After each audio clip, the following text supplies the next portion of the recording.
Привет! Сегодня я расскажу вам о Масленице. Масленица– это праздник. Праздник. Мы не произносим «д» в этом слове. Существительное праздник, глагол праздновать. Когда в инфинитиве глагола у нас есть «ова», мы меняем «ова» на «у» в настоящем времени, когда изменяем этот глагол. Я праздную, ты празднуешь, он празднует и так далее. Видите формы этого глагола на экране. Та-дам! Мы празднуем Масленицу в феврале или марте. У этого праздника нет точной даты. Каждый год дата меняется. Масленица – это праздник восточных славян. Это очень старый праздник. У этого праздника большая, долгая история. В этом видео я расскажу, что мы делаем на этот праздник сейчас в России, как мы его празднуем.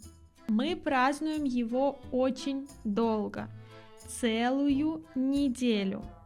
Один из главных символов этого праздника – блины. Поэтому многие иностранцы называют этот праздник неделей блинов. Но нет, настоящее название этого праздника – Масленица. Я уже показывала, как я делаю блины в одном из своих влогов, но думаю, скоро я покажу отдельное видео на медленном русском о том, как готовить блины. Итак, что же мы празднуем, когда празднуем Масленицу? Мы празднуем уход зимы и приход весны. То есть зима уходит, уходить, зима уходит, пока зима, а весна приходит. Привет, весна. Приход, приходить.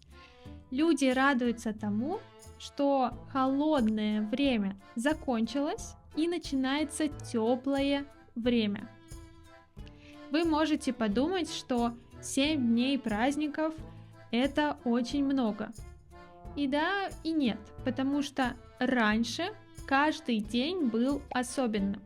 Например, в понедельник – начало праздника, во вторник – игры и уличные театры, в среду – приготовление блинов и так далее. Сейчас почти никто так не празднует Масленицу, потому что жизнь очень изменилась. На Масленицу устраивают гуляния. Гуляния – это большие праздники на улице.